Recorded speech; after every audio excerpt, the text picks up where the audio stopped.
Good evening everyone and welcome back to our daily news roundup. Here's a look at the top stories from around the world. Starting off, there is a glimmer of hope in the long-standing conflict between Israel and Hamas. Hamas has announced acceptance of an Egyptian-Qatari ceasefire proposal to halt the 7-month war in Gaza. This is significant development, but we are still waiting for Israel's official response. The details of proposal are unclear, but reports suggest a staged ceasefire involving the release of hostages by Hamas and an Israeli troop pullback from Gaza. However, tensions remain high as Israel ordered the evacuation of 100,000 Palestinians from Rafah in southern Gaza, hinting at a potential ground invasion.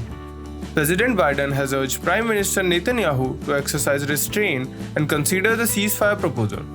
The White House is seeking further clarification on the terms, particularly if they align with existing agreements or introduce new conditions. The Biden administration is pushing for a ceasefire that includes releasing Palestinian prisoners and potentially paving the way for a lasting resolution to the conflict.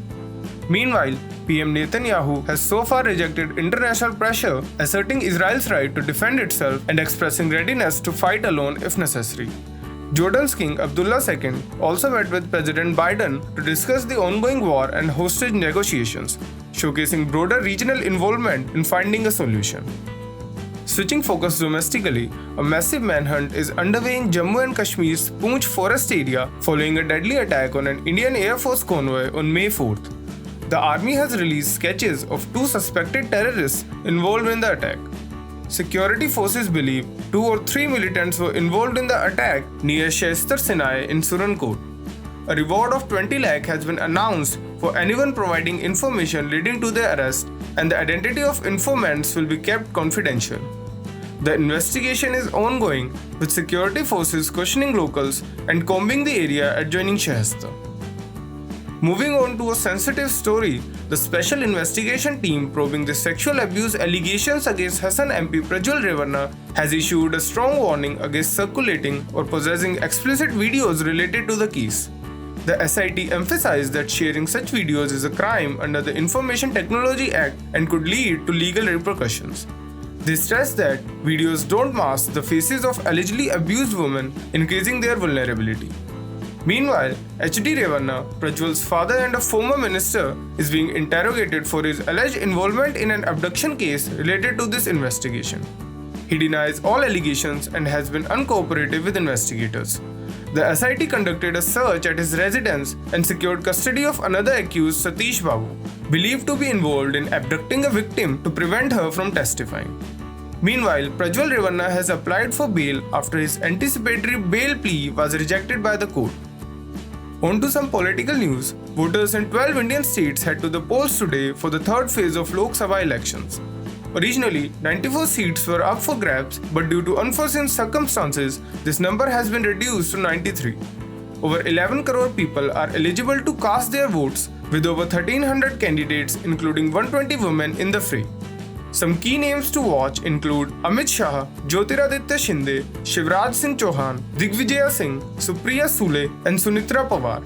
This phase includes key constituencies in Gujarat, Maharashtra, Uttar Pradesh, Karnataka and other states, so the outcome will significantly impact the overall election landscape.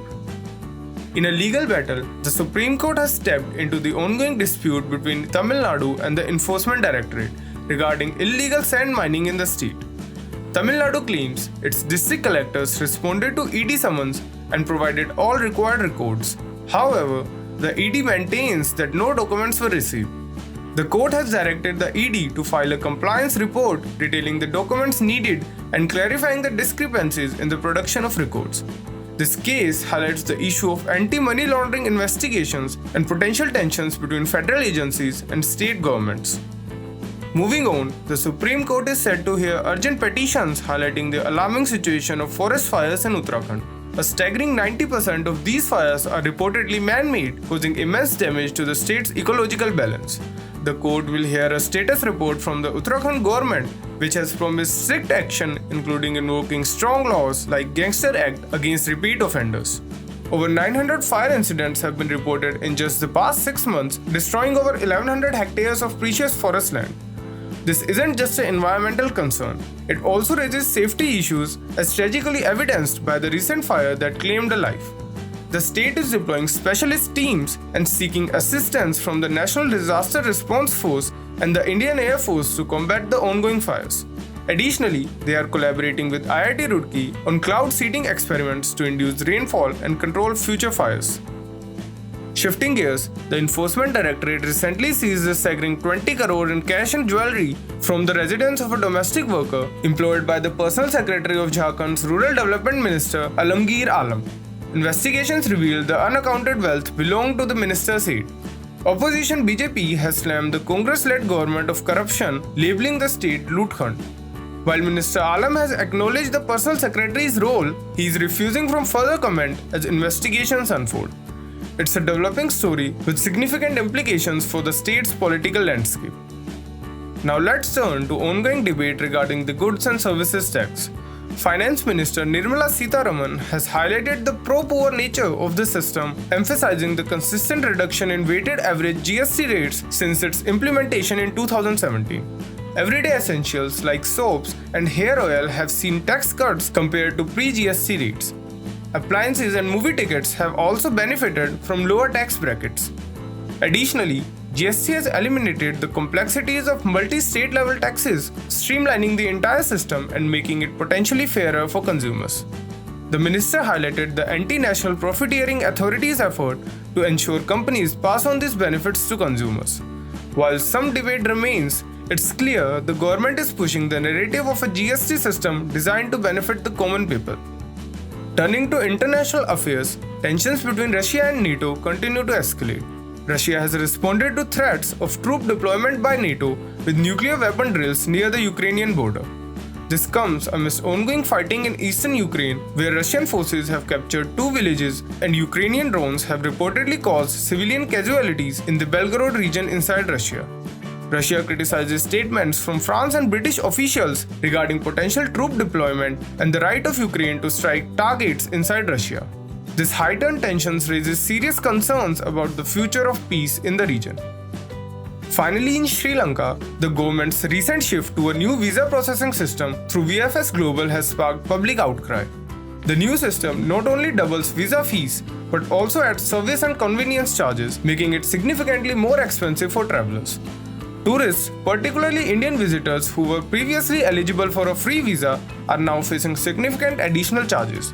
Along that, the lack of a single entry option and concerns about foreign involvement in visa processing has fueled the anger. Industry representatives and the opposition question the decision, highlighting how it contradicts the government's goal of attracting more tourists. While the government defends the new system, claiming the overall costs are still lower than some other countries, the backlash remains strong. And that concludes our news report for today. Stay tuned for more updates and don't forget to like, share and subscribe to our channel. This is Chronicle Daily signing off.